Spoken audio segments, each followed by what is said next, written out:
calculate PiN with Ryan Delafosse, who is joining us from the Global Protection Cluster and is helping us to design this guidance. So I'm very excited to have this meeting today. And if we have more time, we will discuss also a little bit what I had proposed for the agenda, which is, how we're doing in terms of collecting the information on people in need and funding requested and received for HRPs in 2022. But the priority is really to get your feedback on the guidance that Ryan will present. So the second part we can do bilaterally, but let's focus on Ryan. So I will ask him to present the guidance, and then we will have, you will all have the opportunity to provide your feedback and ask questions, so we can include your feedback and finalize the guidance before the next cycle of HNO-HRP.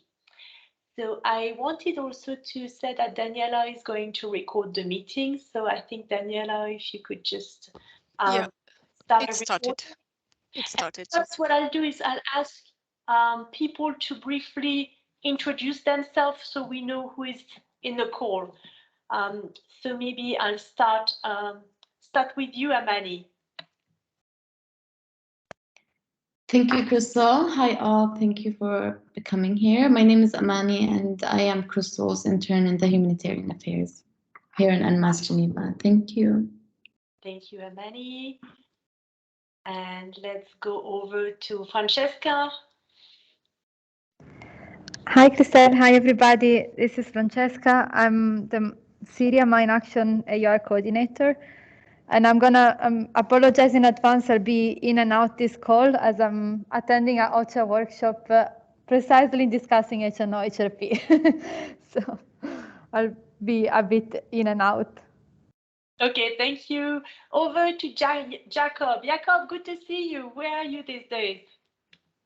Hi, everyone. I'm in Tunisia. I'm Jacob. I work for UNMAS, and I'm the Mine Action Subsector Coordinator here. For Libya, right? For Libya, exactly. And good to see you too, Crystal. Thank you. Excellent. Over to Kingdom.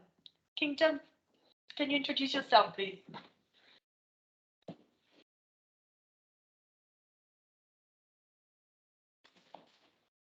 Oh, you're probably muted. Okay. Here's Kingdom. Hi, good morning. I'm the ETI intern here in Geneva. I just joined the team last week. Thank you and welcome, everyone.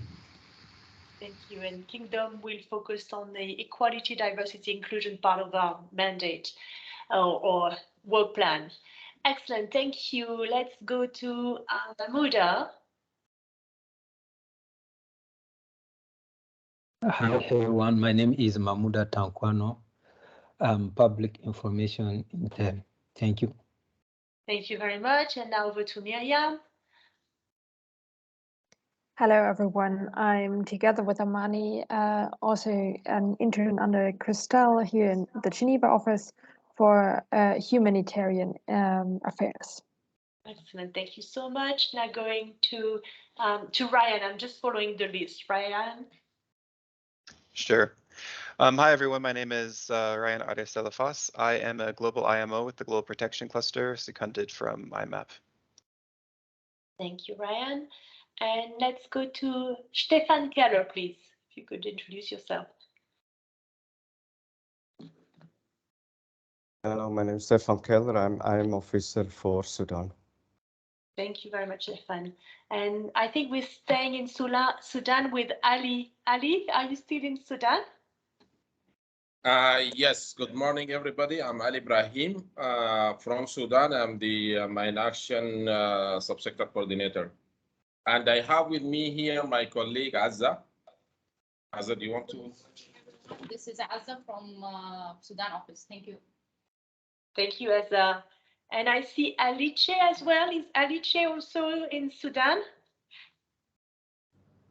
Hi, Christelle. Yes, still here. I'm talking from my colleague Sophia's account, but I'm here. Yes.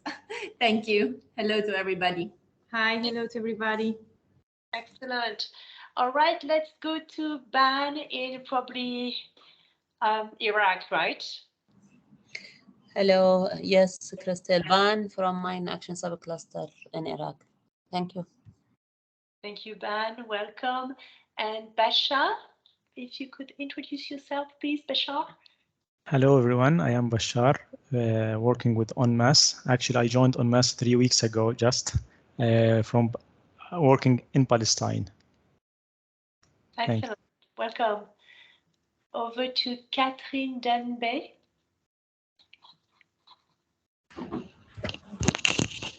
Hello, everybody. My name is Catherine Dambele, from UNMAS Bamako. I'm Project Management Support Senior Officer. Thank you. Thank you. Welcome.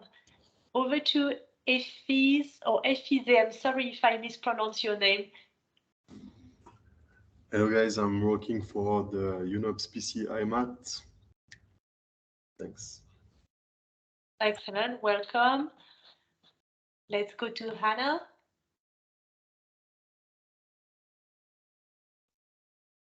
Hi there, good morning or good afternoon, everyone. My name is Hannah Rose Holloway. I work with the Danish Refugee Council and I'm the co-coordinator of the Global Mine Action AOR. Brilliant. Let's go to Kim in Myanmar. Sorry, muting. Kim Warren. Hello, everybody. I'm the Mine Action Area Responsibility Coordinator in Myanmar, as Christelle just said. Lovely, welcome. Let's go to Leonie, please, Leonie. If you just move country. Yes, good morning, everyone. Leonie, I'm the new program officer in Niger, replacing Lorraine. Thank you, Leonie. Lionel, if Lionel could just introduce himself. Good morning, everybody. I'm Lionel, working for UNOPS PSC IMAT, and I'm Information Management Officer and Analytics. We've set up the new UNMAS IMS globally. Thank you for joining, Lionel. Let's go to Madalena. Hello, everyone. It's Madalena from Mali, Risk Education Specialist. Thank you very much. Bye. Thank you very much for joining. And we have Marie calling from. Good morning, good afternoon, everybody. This is Marie Daon. I'm the Mine Action AOR for Yemen with UNDP. Excellent. It's great to have so many countries joining. Martin, welcome. Thank you, Christelle. It's Martin Obrecht, Mine Action. I'm supporting Guy Rhodes in coordinating the Mine Action subcluster in Ukraine. Good to see you. Let's go to Musab. Yes, good morning, everyone.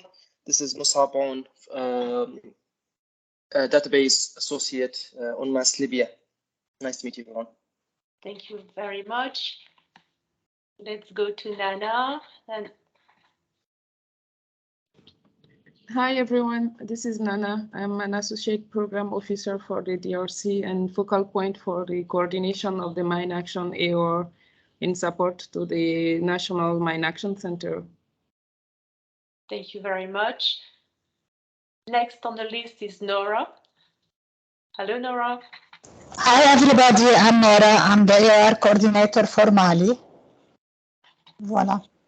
Welcome. And now someone I don't know, if you could introduce yourself, Ogwal. And please correct me if I'm mispronouncing your name. Yes, you're not mispronouncing my name, Christelle. Hello, Christelle and everyone. I am Tom Ogwal, newly recruited operations specialist for risk education and non-technical survey for Nigeria, UNOPS/UNMAS. I joined the organization on 16th of this month. Thank you. Okay, a lot of newcomers and new talent. Welcome. Lovely. Let's go to Rebecca. Hi, good afternoon. I'm Rebecca, the program officer, acting senior program officer, and Mine Action Subcluster Coordinator from South Sudan. Thanks. Thank you very much, Rebecca. And now our last person on the list is Henrik. Hi everyone, Henrik Lidberg. I'm from DICHD. I work as an IM advisor. Thank you. Thank you all. And we also have as the producer, Daniela. Daniela, can you turn your camera on, please? Sorry, I don't have a camera, but happy to see everyone here. Welcome to the meeting. I'm the program management assistant at UNMAS Geneva office. Thank you so much. So Ryan, over to you. We're all ears. I see that there's incredible level of interest from all the AORs we have for Mine Action around the world. And I'm really happy that many people brought their information management officers or data analysts with them. This is very important that all of us try to agree on the common guidance for the future. So Ryan, you have the floor. Thank you. Sure. Hi, everyone. Yeah, it's really great to see so many people here and to also have at least a few IMOs. So what we'll be doing today is reviewing what is generally hopefully a very straightforward step-by-step guide on calculating your severity levels and people in need, which is needed every year for the humanitarian program cycle for the HNO and the HRP. I guess there's a couple of points that I wanted to discuss in general before moving on to the guide itself. The first is I hope that I've supported only the protection clustered for about a year now with different HNO, HRP guidance as needed. Sometimes the Mine Action AOR was heavily involved in the protection cluster and the calculation and sometimes not. But I really encourage you that when the process comes, if you have any issues, to discuss this with your protection coordinator, as it is one of their jobs to make sure that you as the Mine Action AOR have the technical expertise and the ability and support to be able to do that. And also this year, I will be supporting any operation that needs technical advice through the process. So I may be seeing some of you again later this year if needed. The second is when it comes to the HNO HRP process, obviously you will be coordinating a lot with OCHA. OCHA is the one who will provide you with population statistics, for instance, how many men, women, and children there are for different geographic areas, the age and gender breakdown, etc. And these are normally the stats that you'll use when you calculate your people in need. It is good to remember, though, as far as analysis, although there is the GEOF, which stands for the Joint Intersectoral Analysis Framework, which you'll have to coordinate with, your Mine Action analysis, your severity levels, and your people in need is your own. OCHA may try to tell you that you have to use a certain methodology. This is not true. And if this happens, you should talk to either the protection cluster or GPC. So you have a right as an AOR under the protection cluster to conduct your own analysis with your own methodology. And I want to make sure that that's very clear. Obviously, OCHA is there to guide you and they can be extremely helpful. They have great IMOs, but they also would prefer you to use their specific GF methodology, which you're not required to do. This is especially true considering if anyone keeps up with the GF, and it's completely understandable if you don't, because it's incredibly boring. But the GF 1.0 and 1.1 are being set aside for now until they develop a GF 2.0 anyway. So any sort of intersectoral analysis is being reviewed as far as the methodology. So just know that I'll present this guidance to you, but also know that you as the Mine Action AOR, in collaboration with your protection cluster, have a right to conduct your own analysis in a methodology that you think is correct as Mine Action experts. So I think that's really important for you guys to know that you are the Mine Action experts, you know the context in your country, and to make sure that you have that confidence when you're conducting your analysis.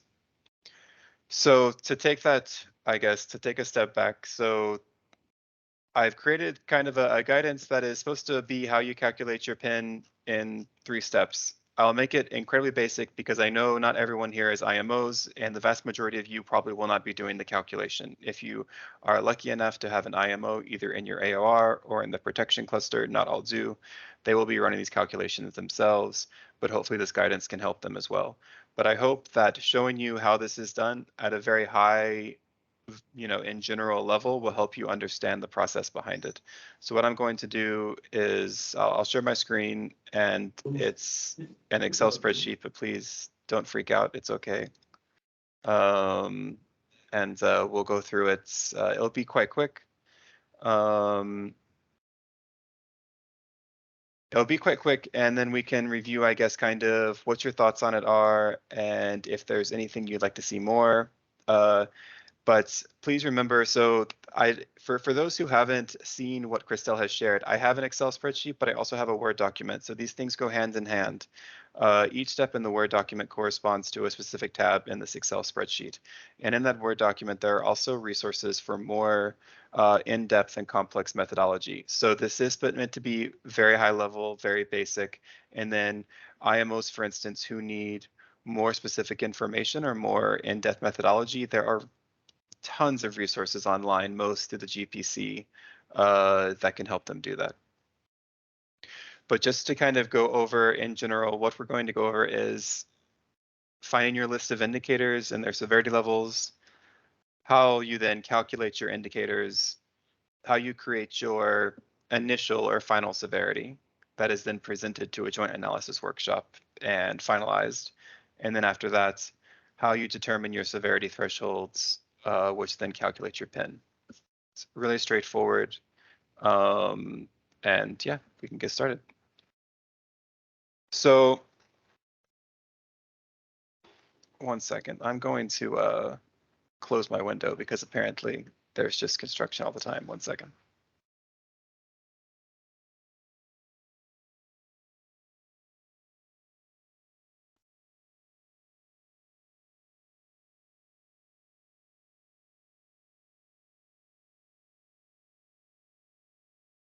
Okay, so generally as in AOR, you will choose multiple indicators. Normally I've seen 2 to 4 for mine action. There are standard mine action indicators that already have severity scales created for you. I will share that link in chat, but it's also in the guide. But you will choose indicators based on the context of your operation that you think you need to collect. In this guide, I've chosen protection indicators. This is from Yemen, which is one of the countries that I supported last year, but it was number of civilian casualties reported, as well as number of protection services available for IDPs and affected people per district. Some examples that I know for mine action are percentage of persons in communities reporting presence of EO without access to risk education, percentage of persons without access to victim assistance services. So these indicators that I'll link afterwards already have this laid out for you as far as what the indicator is, as well as the severity indicators. So I also have a kind of overview of what we mean by severity indicators to help you find guidance on, what each of these numbers mean, 1 through 5. But ultimately, as long as the severity scale is chosen for you, you don't have to worry about that too much. But let's say you want to have your own indicator. You're saying, actually, for our context, we want to look at, the percentage of EO not cleared, and when it should have been in the last year or whatever. You then have to choose your own severity scale. And you could say, for no severity scale, all of your explosive ordnance was cleared. And then for catastrophic, for instance, and to 100% was not cleared that was supposed to be cleared. Whatever. You can discuss with your IMO and with the protection cluster what the severity scale should look like. But as I said, mine action is quite lucky in that it generally uses the same indicators across operations that have these severity scales already established for them.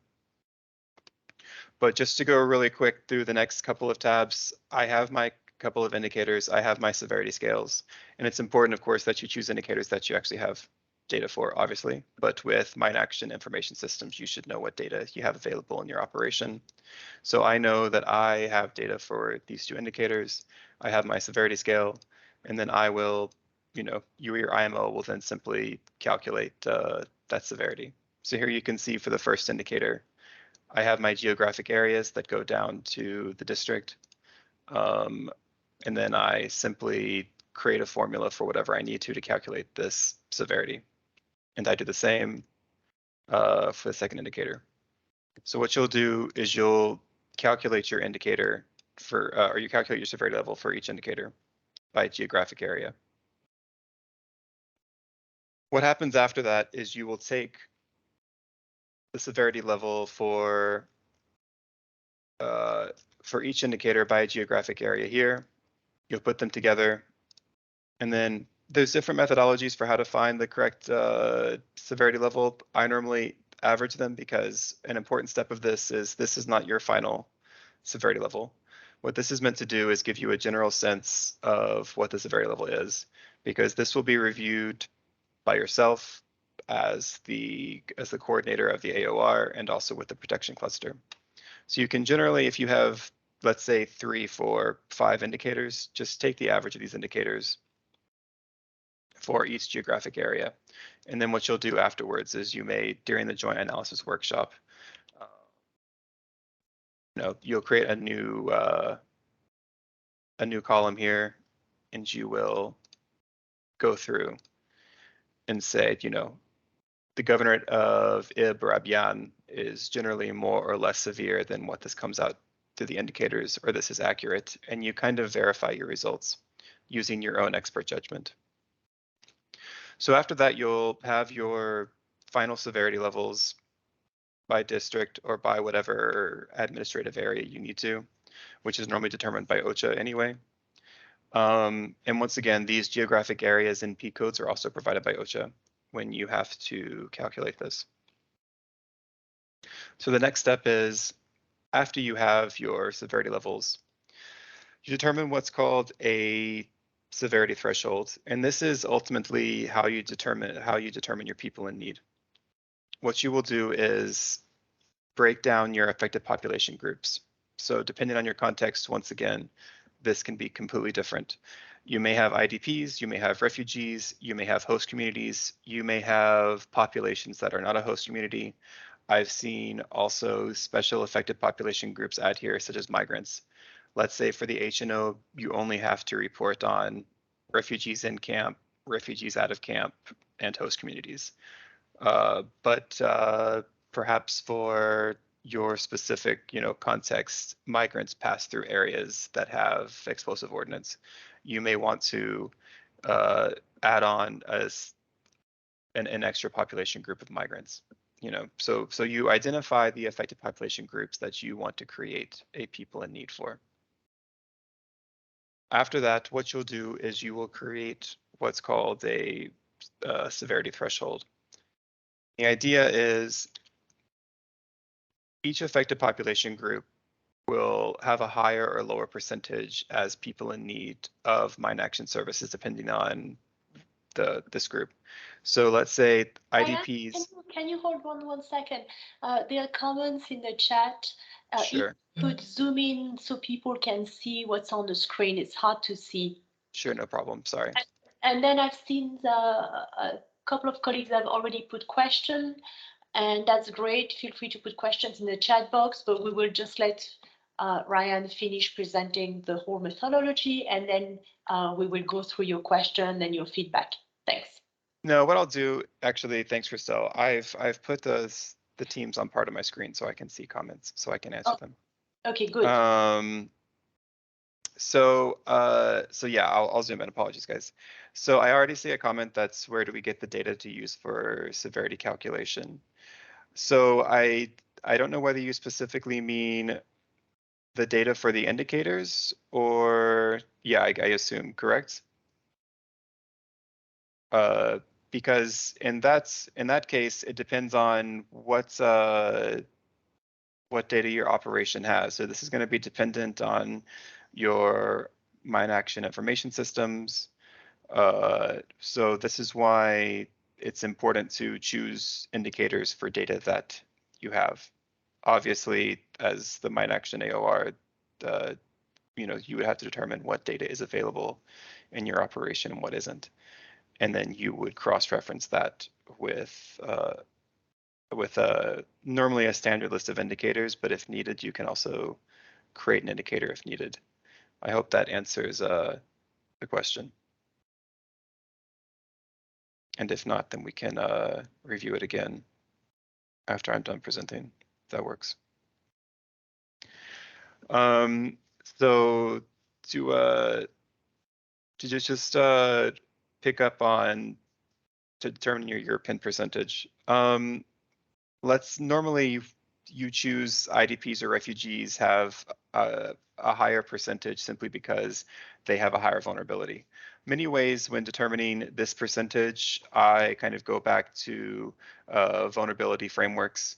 I know that if you were like me and working, in places like Syria 2013, 2016, the word vulnerability was very trendy, and vulnerability analysis frameworks, et cetera, et cetera. This in many ways is connected to that, where there are certain affected population groups that are more vulnerable than others, and therefore they will have a higher percentage. However, I know that this can be a discussion with the mine action AOR, because you could say actually all groups of people are equally affected by, let's say, explosive ordnance or victim assistance. So this is something that you should review methodologically within your own AOR as a discussion. So after you have that, the final step is pretty simple. You have your final severity, you have your percentages. This is in a joint analysis workshop, you kind of verify it and say, yes, we think that, to go back to the final severity, we think that Abyan and Sanaa, these final severities are fine, but actually, Thais should be higher, whatever. You kind of determine that this is all correct. You have your percentages. The final piece, which I know is quite large here, is to determine your people in need. This is an example of an input Excel spreadsheet that OCHA will provide to you. It has your administrative areas, the population, and they will also break down the population for the population groups you have to calculate. So here you can see the number of IDPs per district, as well as the host community population. What we do then is we simply take the final severity level that we have here, and then we apply the percentage that we determined here based on severity level to these population groups. And there's, I have an Excel formula here, but most IMOs can also make themselves quite easily. And then after that, we use OCHA's age and gender breakdown here to determine the people in need broken down by boys, men, girls, and women I have here. So of course, some of this data and some of your ability to break this down is dependent on what demographic and geographic data is provided to you. Obviously, no one expects the Mine Action AOR to conduct a census in order to understand the percentage of men, women, boys, and girls. This information has to be provided to you by someone else. This is almost always provided by OCHA, who will coordinate either with the government or with the authorities to determine these percentages, and then they will in turn provide this to you. And so that's kind of the whole process. It's not that complex. The hardest part is, as I see in the chat, the hardest part is finding the data you have available and finding your indicators and then determining those thresholds. Because after that, for the most part, it's simple math. It's simple math and coordination with you as an expert and your country operation to make sure that it works. And yes, we will share this is an Excel file. It also comes with a Word document. It's already been shared, but we can make sure that it gets to you as well. I'll probably put them in the chat just in case anyone needs it, in case you didn't receive it via email. Because I will also show really quick the other document that will come with this. and then we can open this up to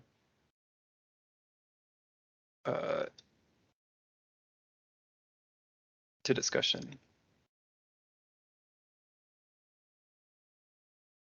So in coordination, like with this Excel document, I have a corresponding Word document that I would like to view on one page, please. And it simply takes each step by step for as a guide. That's a bit easier to go along with. So I have examples of mine action indicators here, but I also link, which I can show you the indicators that have the severity thresholds for your mine action indicators. And we don't have to spend too much time on it because it is simply much of the Excel spreadsheet put into a Word document in a more linear guide for people who may not understand what's happening from tab to tab. And then here I also have a lot of information on severity scales, PiN, how does joint analysis work, how do you make sure that you involve local and national actors in the process. Some of this is relevant to you as a mine action AOR and some of it isn't, but it can go into more detail if you'd like. But I saw another comment, I think, from Kim really quick, a few comments. Okay, so Kim, can you totally decide on the data?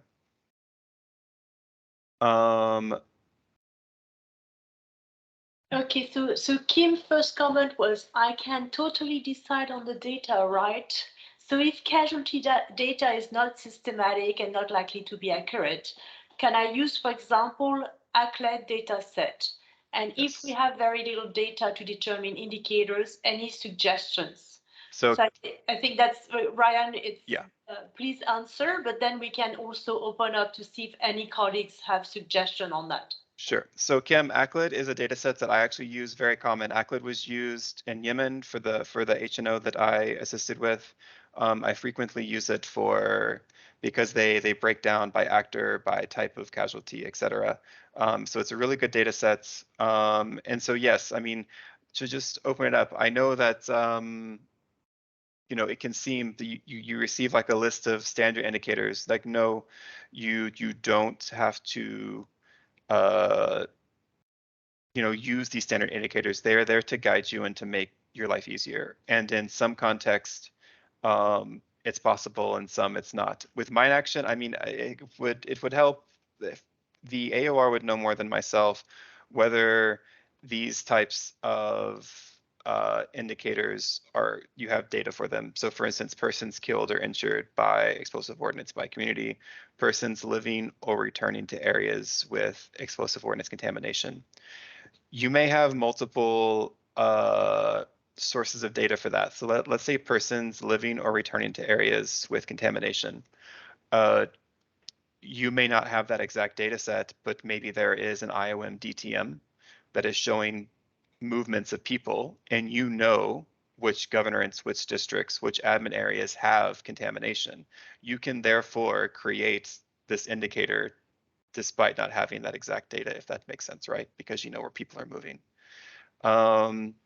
And then persons killed or injured by EO is, once again, I think ACLED most likely could be a data set for this because they do document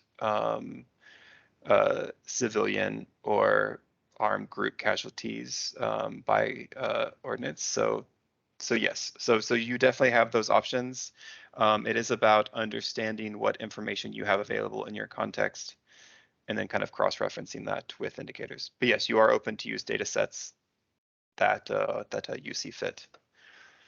And then Mukasho, yeah, we'll share everything. And then, okay, Kim again can you give a concrete example of how you got the severity level to determine PiN? Sure. Okay, so this may have been because the Excel spreadsheet was zoomed out, and apologies. I will show you exactly how this happened. Okay. So we have a data set for number of civilian casualties reported. in the last 12 months here. We have a severity scale that was created in coordination with the cluster. So if we say if 20 or more civilians have been killed or injured in this district in the last 12 months, this is the highest severity level, versus 1 to 5 or none is 1. So then this data set is provided by CIMP, which I don't actually recall what the acronym stands for, but they provided this data set to us. So we have here, we can see the civilian casualties and fatalities here. And then all I have done is created a simple Excel formula. Whoops, that I just to determine that severity level. And then apparently messed up, but here it is up top. So I simply said, okay, if it's, less than 5, then it's, a 1, etc. And so that determines the severity level. But once again, this is just an indicator, right? So it is quantitative data. You as an expert may say, actually, some of these districts have a higher or lower severity than what is coming out in the math. And you are allowed to change that if you have a proper justification. So please remember that, because data is not perfect and data is not always current. So data may be 6 to 8 months old, and maybe something has happened in the past 6 months. So remember that you as a human being and as an expert should be able to review things and use these severity levels as a guide. And then with proper justification, say, actually, there isn't data for it, but the city of Ib actually has had a lot higher casualties, and we should raise this from a 4 to a 5. You have that right as a coordinator. So once you have your severity levels, you say, okay, for each severity level, for these population groups, if it's a severity level 1, 10% of the host community is in need, and 30% of IDPs are in need. Versus if it's a severity level 5, 80% of the host community is in need, and 100% of IDPs are in need. Because you can say if it's a severity level 5, every IDP or every refugee is in need of humanitarian assistance, because this is a catastrophic level of humanitarian need. And then you then apply these percentages based on the severity to the actual population numbers given to you, the actual demographics here. So I hope that helps. Great. And then we don't have these documents in French, but I'm sure Christelle can verify whether they can be translated. I'm sure they can be. They're not, the Word document at least can be translated. It's not that long. It's 2.5 pages. And then the Excel spreadsheet, some of it can probably be translated. And then most IMO, I don't know French, and yet I did the stuff for French speaking countries in West Africa, because even though it's in French, you can kind of figure out because it's an Excel spreadsheet, but we can figure out the best way to have French, like national partners who are Francophone, be able to understand the spreadsheet as well. We can discuss it. And so those 2 documents that I've created are meant to help give kind of a side-by-side way of, no matter if you're more technical or less technical, if you have done it before or you haven't, kind of a guide to take you each step of the way. Know that you can always go deeper than this. I just know that for many people, and especially AORs who don't always have large IM capacity, that the HNO is just something that's dreaded, that comes up once a year, that you want to get done as quickly as possible. So hopefully making it very simple can help with 2 things. First, it can make it easier and less stressful, but also if it's broken down, hopefully you can use this as an opportunity to conduct better mine action analysis when you're determining your programming. And so instead of just seeing it as something that you do once, submit to OCHA, and then immediately throw away and hope you never see again, you can hopefully use this to create a foundation for your analysis for the rest of the year, because that is the way I would view it, is try and view this as a way of determining severity levels and people in need across geographic areas that can then inform your programming for the rest of the year. How do you do if the explosive threat is localized? It really depends. I mean, ultimately, if you're aggregating up, so like let's say you know that there are villages or admin 3 or 4 areas that have threats or vulnerabilities. In general, I would suggest that you aggregate up. So like let's say, okay, I'll answer in a second, Kim, myself. So let's say you have 5 communes in one district, and the severity, and you know that 2 out of the 5 are quite bad and 3 are not bad at all. I would take those 2 that are bad and use that up. I think you should take the highest threat at a commune level and aggregate up at the district level, if that makes sense. So and because since you're not able to go deeper than that, I think as humanitarians calculating vulnerability and threats and people in need and risk, we should take those most in need when we have to aggregate up a level because of lack of data, if that makes sense. Obviously, that kind of depends on the data you're working with and what indicator you're working with specifically. But as a high level methodology for as far as severity and PiN, I would say always take the highest level when you aggregate up if you have to. So how many indicators would you recommend? Honestly, I know I would recommend at least, preferably, I think for the mine action AOR, you would have 3 and 1 for each of the main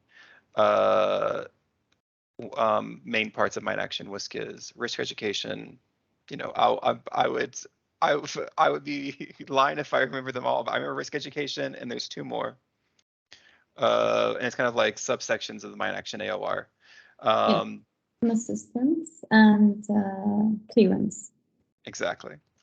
So 1 indicator for each of these at least, I think, would be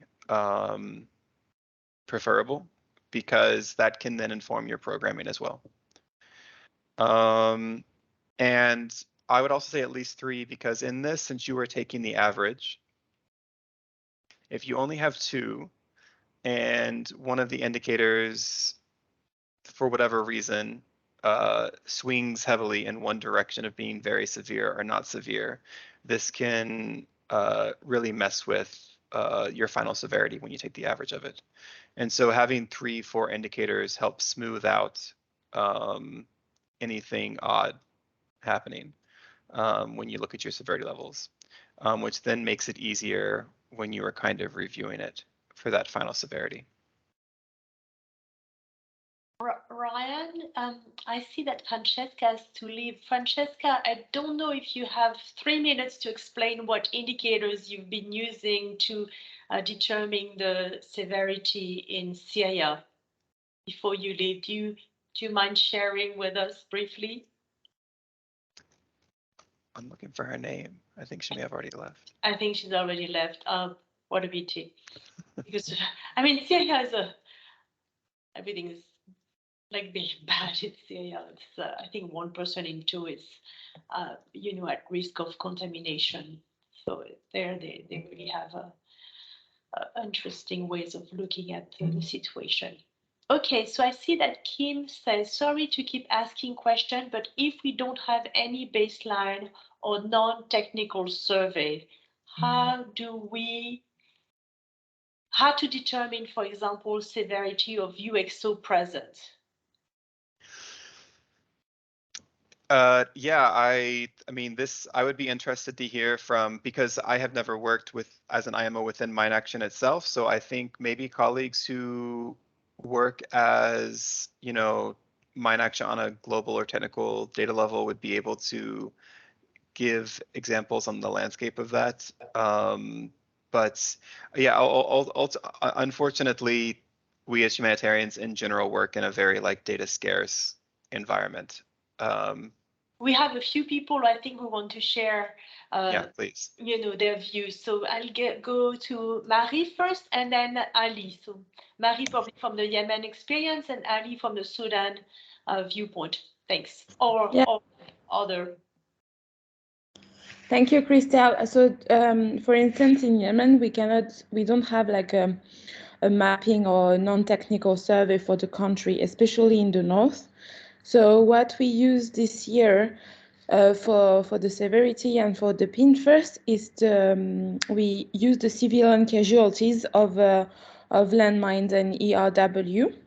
But the problem is because maybe the reporting is quite low, and also maybe we don't have all the data. So basically, if we only use this indicator, the severity score would be very low.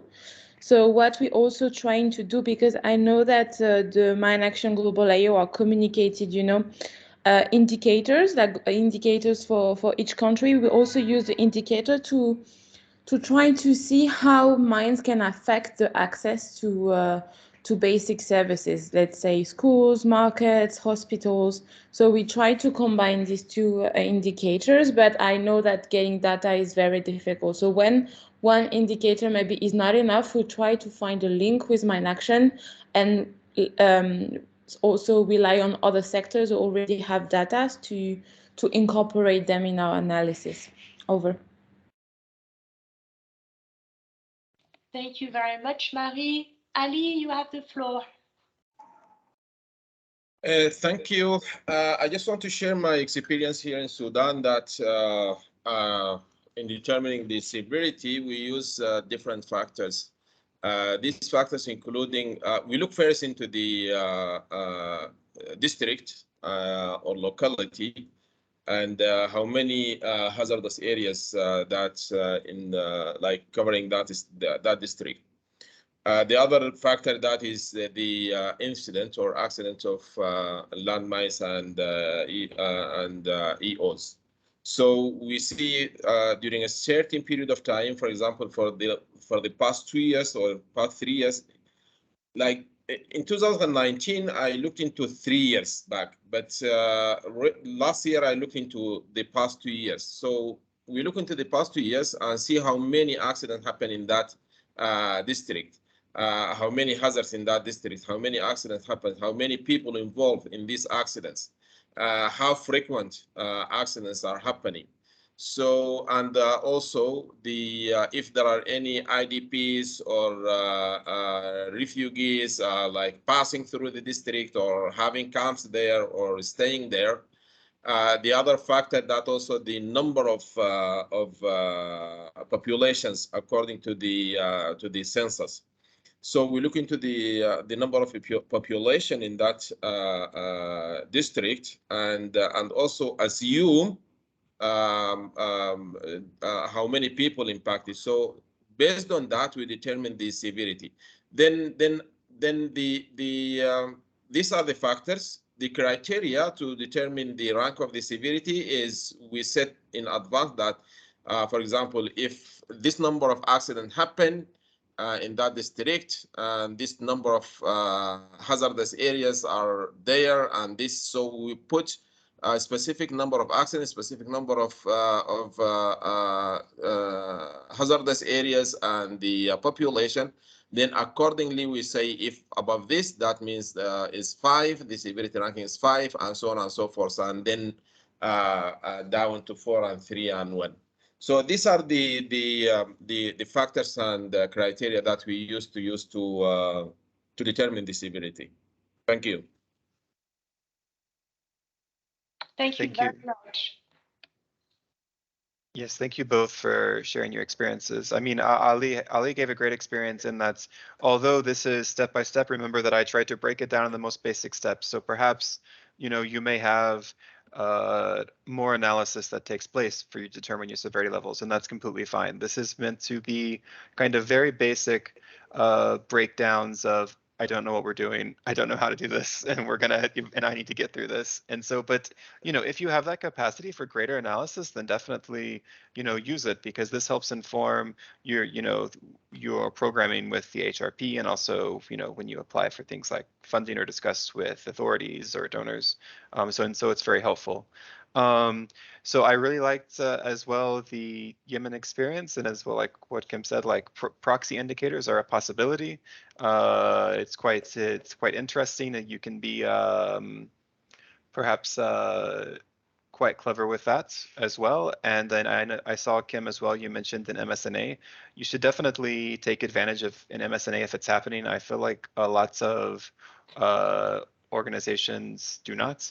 If an MSNA is collecting data, I mean, you should be able to have you know, a question or two there for mine action, definitely. I mean, I think the MSNAs are great. I will warrant caution that they are frequently delayed, and I have worked with many country operations who relied on MSNA data to do their HNO, and it never came. I know that Yemen unfortunately has been one of them. We have been waiting for MSNA data. Maybe it was given at one point, but we had to complete the HNO without it. So make sure that you're not completely dependent on the MSNA. ACLID, as you mentioned, is a great data set. So Marilena, your question gets into some of the more, I guess, complex territory of PiN that's I don't think anyone has an answer for, and that is the simple fact that, as we all know, like this is the first position I've had not in the field or country office, so I've experienced this many times. Please read your questions, you know, because we're recording for people. Oh, sure. Yeah. So, Madalena asked about, you know, when you apply this methodology, you tend to have a people in need that's very high. And so at least higher than capacity of the mine action AOR or UNMAS. And so is there any guidance on, you know, capacity versus our target and people in need? I think everyone has probably experienced that your people in need number is inherently political, whether you want it to be or not.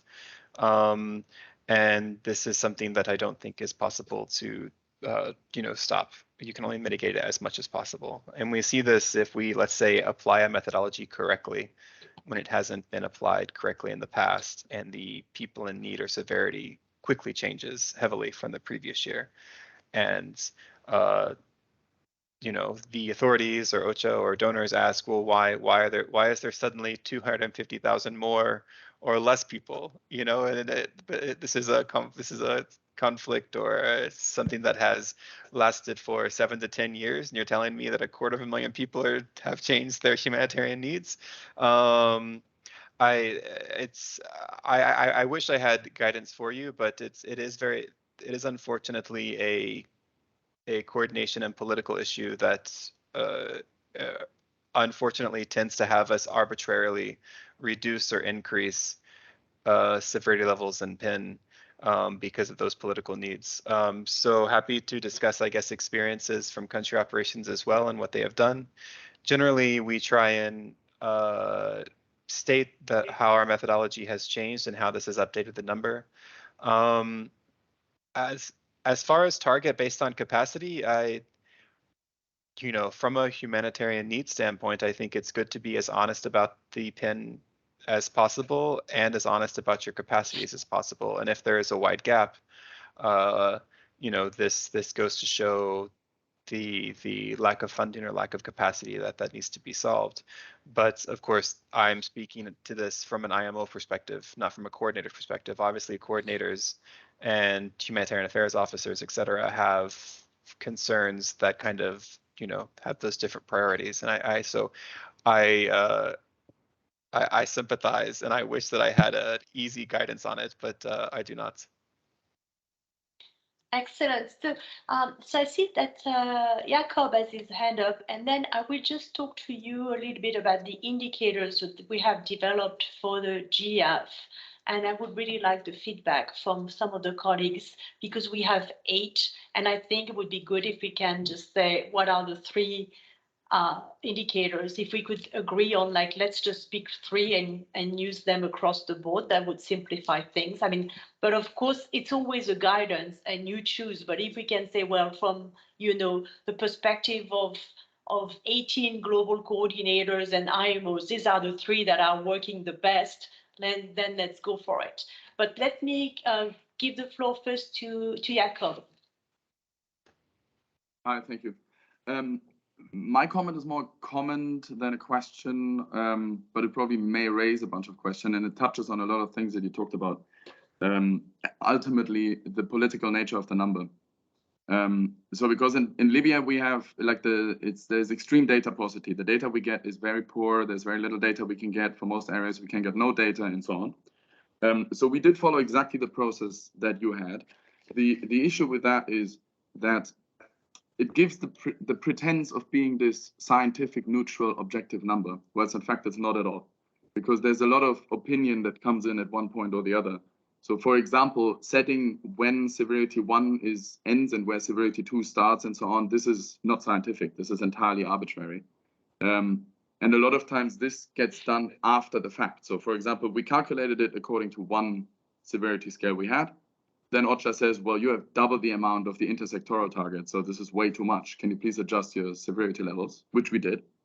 At one point, we had to also play around with the numbers of how many IDPs and so on per severity level gets actually included. And then in the end, OCHA comes in and said, no, you cannot have this level of severity in this province because it's so much higher than the others and so on. So at every step, it's entirely arbitrary, sometimes for good reason, sometimes for not so good reason. And us as Mine Action, we have the additional issue that the vast majority of what we do doesn't deal with humans, but with inanimate objects. This is literally what we do. So people in need is a great indicator, but it's maybe not the key indicator for us actually. And just as an example, I've mentioned that example many times. It's a classic one of how many people are in need. You have a city of 100,000 people and there's one landmine in the city square. How many people? Is it 100,000 because it's a whole city was in theory under threat, or is it only the people living around it? Is it only the people you can prove uses the square, but you can't prove that? So it's like every number is correct. 10 people is correct. 100,000 is also correct in this case. You just have to pick and choose. So ultimately the number is political, but you have a huge process of data collection and calculating it simply to abide by the pretext that this is objective. It takes a lot of resources and sometimes it's simply not possible. So what we did in Libya after years of fighting and fighting and fighting, we not just simply agreed that Mine Action goes for the intersectoral PiN.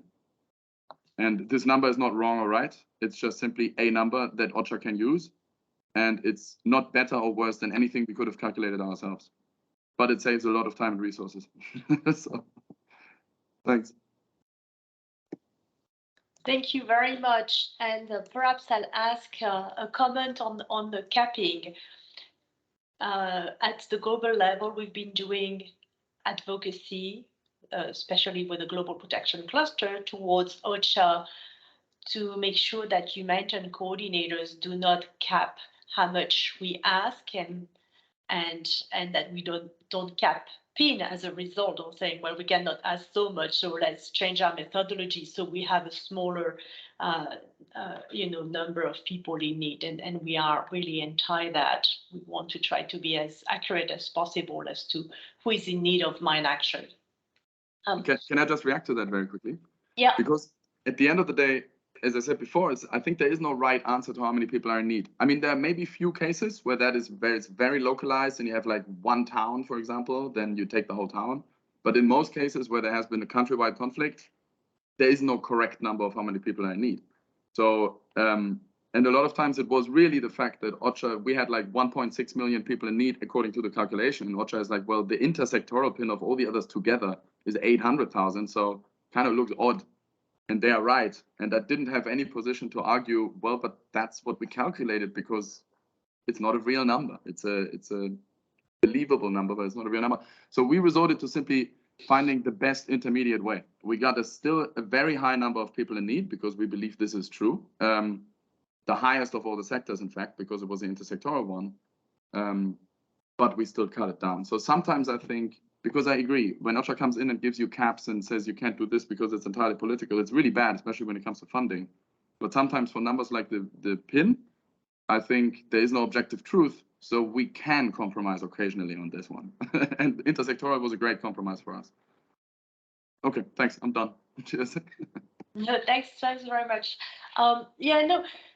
For me, I'm just always thinking how we need to use our expert judgment to compare perhaps what we have come up with, the methodology, with the mathematics, and say, okay, let's compare and let's use our common sense. So how many casualties do we have? How many direct victims? Okay, let's say we have 1,000 direct victims in this province, well, you can perhaps multiply by 5 because you know that their whole family is going to be affected if you know, the breadwinner has lost his 2 legs, for instance, you know, the consequences. So you have first the people that are direct victims, you know, the survivors and their families.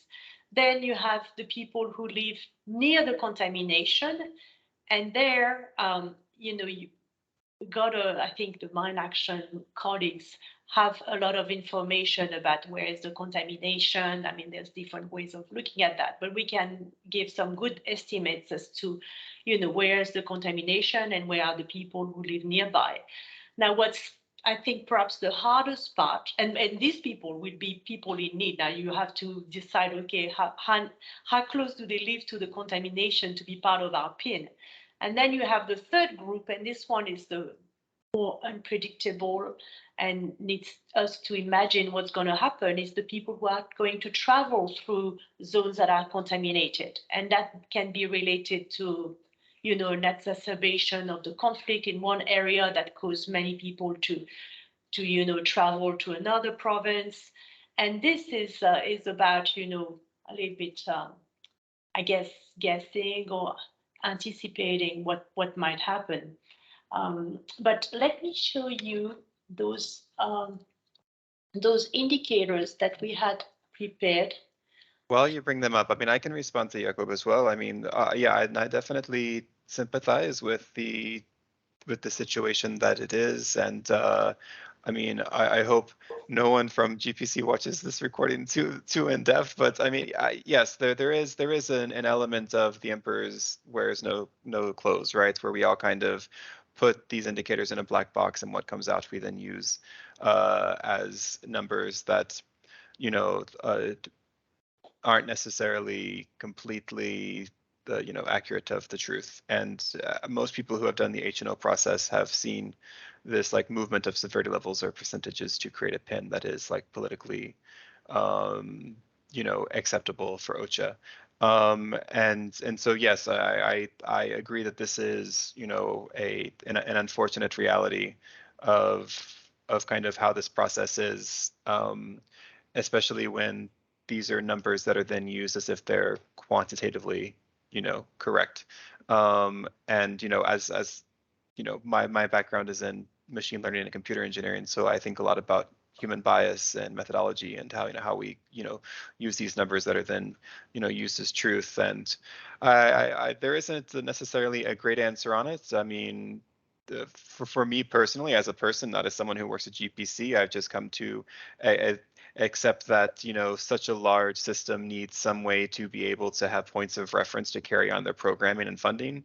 And we try to choose the best of bad options to have reference points and to be able to say, okay, does this actually mean 1.2 million people are in need? Maybe not, but it does help us know that these districts are worse than these districts. And, you know, the more funding you go here than there. And we try to have the best methodology we can for that. So, but of course, I mean, as far as mine action methodology, definitely it's great to have discussions of, I mean, I see like Kim talking about it a little bit, like what does people in need mean versus what does the mine action, you know, mine action actors need to know, you know, because like you mentioned, there may be huge areas where there is, you know, EO contamination, but no one lives there. But that's still super important to the mine action AOR. And so definitely, you know, use this H&O guidance to do whatever you need to. As the line, like you said, you just use the intersectoral PiN and you moved on with your life. And that's fine. You know, hopefully this guidance can help, you know, put this, you know, piece of the HPC process to rest, and then you can focus on, if you need to, the indicators that, you know, Christelle has up now and say, actually, this information is extremely important to us as an AOR, even if it doesn't directly calculate to the PiN. But anyway, Christelle. Yeah. So I would be very interested, and I don't know if we can ask people to vote, but if you could put in the chat box, what are the 3 indicators that you prefer, that things are the most effective? And by the way, so this is a project we did last year. I don't know if you've seen that. We did a list of questions that can be used for needs assessment in mine action. And then we had worked with Enric on developing 8 indicators. And then so we organized questions related to contamination, to accidents, incident, victims, victim assistance, other questions to the perception of EO risk, and then to mine action activities. And we listed the questions according to those 8 indicators. So if you want to put questions in MSNA or in the displacement tracking matrix of IOM, you can look at those questions and see which ones might work for you. But let's come back to the indicators, because that's such a critical discussion. So I'm going to just encourage everybody who is in the meeting to put in the chat box the 3 letters that you think, the 3 best indicators. And I will ask Ryan to start the discussion, and then maybe ask Enric, so that we have a few people to explain why they think that those are the best 3 indicators, perhaps, from their experience. So maybe I'll go to you first, Ryan. Which one of those 8 would you like the best if you had to pick 3? Specifically for the HNO HRP, I mean, letter G, the percentage of persons without access to victim services is important, because part of HNO HRP is for program planning. So understanding who needs core victim assistance and who doesn't, and who has that without. Obviously, that's I mean, as Madalena said, G is difficult to measure, but in my opinion, it's very important to know if you have victim, it's a gap analysis. If you have victim assistance needs and the services aren't reaching these communities, you need to know that. H is, I think, super easy to find, and which makes it great to use. And it's also a great indicator for severity. Looking through them now, I mean, I agree with Kim that D is probably not the best, because, but yeah, I think definitely G and H personally, but obviously this will be dependent on what data is available to different contexts, and I'm looking specifically for the HNO process I'm thinking about. Thank you very much, Ryan. Enric, you were the brain, I think, behind those 8 indicators. I mean, we consulted many people, but Enric, do you want to comment on which 3 ones you would pick? Yeah, I don't know if it's super difficult. I mean, yeah, developing these also maybe worth mentioning. It was a bit of a compromise, at least for me, coming from very standard mine action, and first being exposed to our connection to development and the AORs.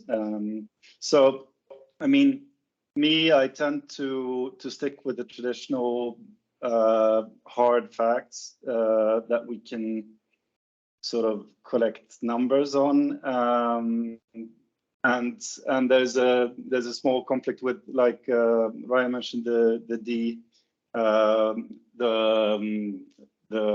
impression of, or the feeling of more soft questions.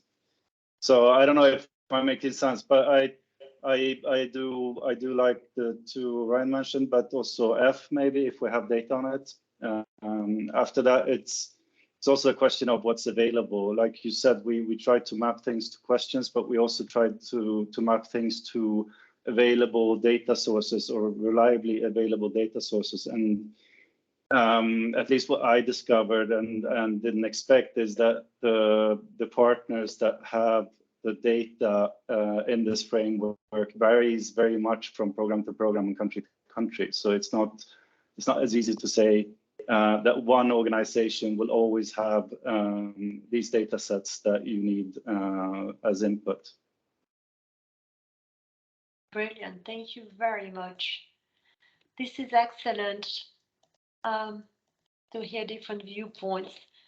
So I don't know if other people have any comments or want to, if you had a chance to vote in the chat box. Nobody's voted?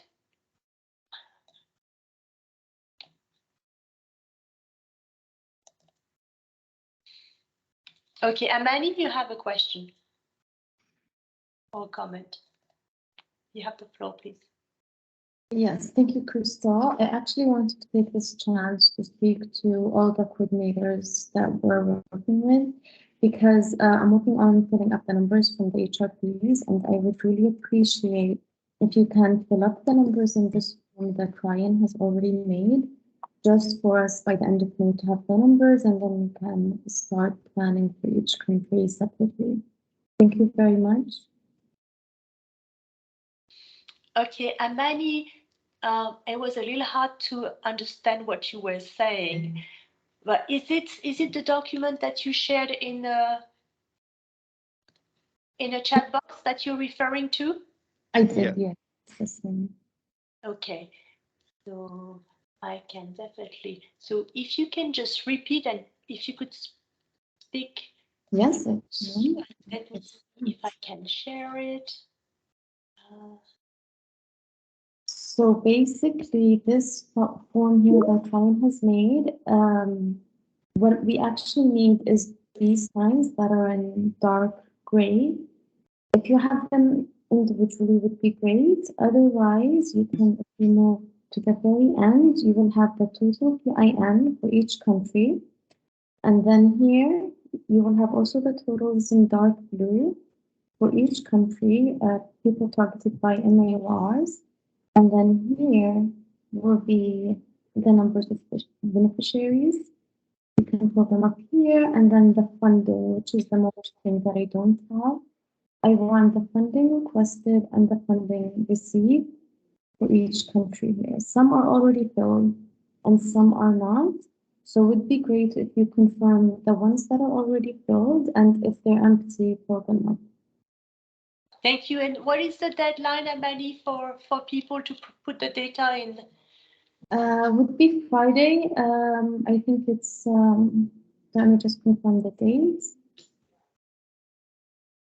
And at this stage, we're really interested in 4 pieces of data: funding requested, funding received, people in need, and people targeted. Yes. And I put this in the chat here for everyone to, and the deadline is the 27th of this month.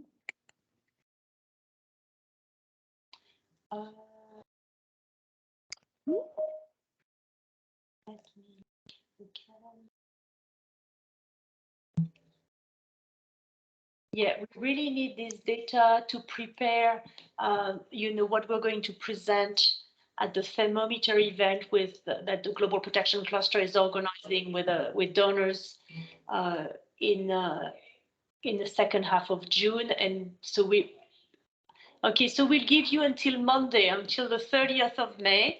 You don't need to fill out all the columns, just the 4 data sets that I asked for, and please. So people targeted, funding requested, funding received, and then if you can give us also the list of partners that you coordinate. That way we can also say how many partners the Mine Action coordinate collectively globally. So deadline Monday. Thank you. Brilliant. Thanks very much, Amani. Yeah, and as I think we discussed as well, you should, if you have to fall back on it, you should be able to use the HNO HRP from last year for your PIN and target. So you should have those numbers already. And if you don't have the gender and age breakdown, I would say at least just fill out the total for the AOR. But hopefully it shouldn't take that long. If you have the HNO complete from last year, the PIN and target should already be available. For 2022, huh? Yep. Correct. Yes, Kim, we've sent that to you by email, I think twice already, but we can definitely send a reminder after the meeting. We know how everybody gets so many email, and if we're not always at the top of the email box, it's hard, you get forgotten, so we'll resend it. Okay, excellent.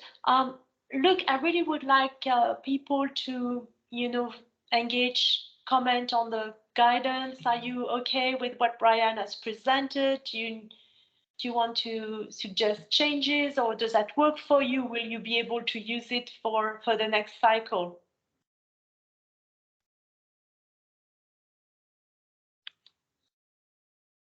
So maybe people who haven't spoken yet. I'm gonna perhaps suggest Leonie in Niger. What are your plans? You're going to do an HNO-HRP in Niger? Yeah, there's already one for 2021, so now they're starting for the for 2022. Sorry, they're starting the process for next year. There's an MSNA that will be launched, I guess, shortly. I am meeting with Impact with Reach to determine the MA indicators that we'd like to include. Just to give us a bit of qualitative indications on perception, I think, of potential populations in need. In Niger, the incident and victim numbers are not super high as of yet, but they're increasing. So maybe the perception will give us, or the perception indicator of the MSNA will give us some indication on how to expand or, intelligently modify the severity levels beyond just the raw victim and incident data. That's the plan. Thank you. And perhaps I'm going to pick on Lionel. Lionel, you mentioned that UNOPS developed an iron system for UNMAS. Do you think that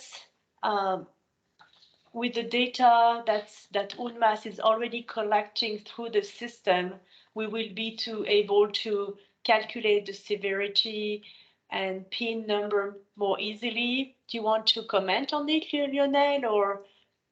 Yes, sure. Well, what we collect is based on the UNMAS MDR.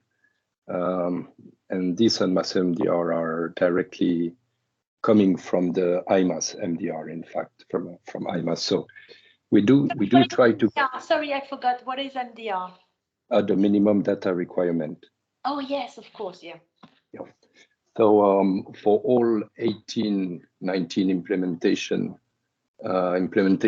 we do collect MDR data. We are almost at 100% for this implementation. So we have more than 100 active workflows, and most of them are giving information based on this MDR. So I think we can do that. Of course, then at our level, we are supervising somehow and helping the countries to set up their data collection system. So we can, of course, do an assessment what will be needed for having better or other type of information. I think SADD, not all programs are collecting SADD data right now, but I think at our level we can try to do some MDR plus and propose this other method of data collection to match this and thus enhance what UNMAS can provide for the PiN. Yeah. This will require further discussion with the programs, of course, and yeah, with you to just try to have a global approach. Yeah. Thank you very much. I see that Kim has put another question. in the chat. So can I use the PIN from 2020? No, that's okay. Don't worry, Christelle. I think it's just getting late here, and I went mad for a moment. I've got the 20022 HRP. Okay. So I have the figures. It's okay. That's okay. Forget this. Yeah. Thank you. And you see that Ryan has kindly put his email in the chat box if issues come up later this year in the HNO process. That's very kind and generous of you, Ryan, to continue to support. I really appreciate very much your help. Okay, is there any other business that a colleague would like to mention? Yes, Miriam, please go ahead. Hello, everyone. I would just like to use the opportunity to remind coordinators to add an item on the strategy rollout in the next MRR meeting. We are presenting the global MRR strategy now. It is available in several languages now, and we're presenting it to country level coordinators. And if you don't have a date yet, please contact me. I'm gonna put my email in the chat, and I will be managing the planning of this activity. It will take around like 10 minutes or more, however you prefer it. Excellent. I wonder if this meeting was actually a ruse to get all the coordinators together so that the global AOR could sell them things. Let's say that you were 80% of the agenda, but we have a few more agenda items that we wanted to highlight. But yeah, this is, yeah, we always have to use a bait to attract them, otherwise they don't come to our meeting. And Ryan, we're a very good bait because PIN calculation is definitely a topic that everybody's very interested in. Yeah. So I also have another little AOB is that we keep adding resources to our little Mine Action website on the GPC. There is a section on data and analysis. So for instance, the minimum data requirements are here. There's also the DTM Mine Action Field Companion for those who want to try to work with IOM displacement tracking metrics. They have many informants, and they're willing to help us collect information. We also have the questions database with the indicators that I showed earlier. And I wanted just to highlight we've developed also a new resource and center under on mine action and housing, land and property, for instance, and one on mine action and gender-based violence. So if you click here, you can see that we have general resource guidance and forms, best practices, country-specific information. So you just click here if you want to see what we have. That's for the collaboration with HLP. And then we also have created this little resource center on gender-based violence. And here you see Hannah who's presenting on this. And we have guidelines for Mine Action in English, French, Spanish, and Arabic on how to integrate gender-based violence considerations in your work. So you can, look at this. And yeah, I just wanted to flag that we have this these different resources. Let me stop presenting, and that we try to keep it up to date. And if you have any, great documents, or like we also put recently the report that was developed by HI in collaboration with the Mine Action AOR in Syria. With that also, we try to do a bit more communication. If you have any, cool products that you want us to highlight, please share them with us. Okay, great. So any other business? I don't see anybody raising their hand. So in this case, I'm only going to thank you, Ryan, very, very much. And we're going to prepare a little communication to share the document again for those who missed it, as well as the table that Amani referred to. And if you have any questions during the process, please contact me or Ryan, and we'll try to help you to develop your PiN and severity, reference point or severity levels. And we haven't spoken about GF yet, by the way. So GF, are we using GF from last year, or what's happening on the GF, Ryan? Still same GF? Yes, there was, I don't know, are we still, I was looking if we were being recorded. I know there was a vote on whether to continue the GF from last year or to not have the GF this year, and it was voted to continue the GF 1.1, so people can expect the same GF process, nothing will change, and then allegedly there will be a GF 2.0 the year after this, but we'll see. We have one more question. There is one more question.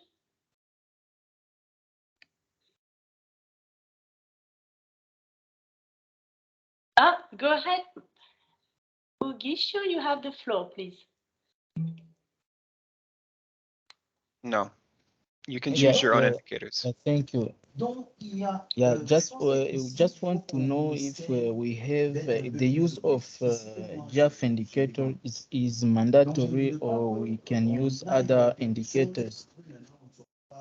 No, the GF indicators that I linked are the same ones that we reviewed just now with Christelle. They're there because they're normally very easy to use, and they already have severity thresholds created for you.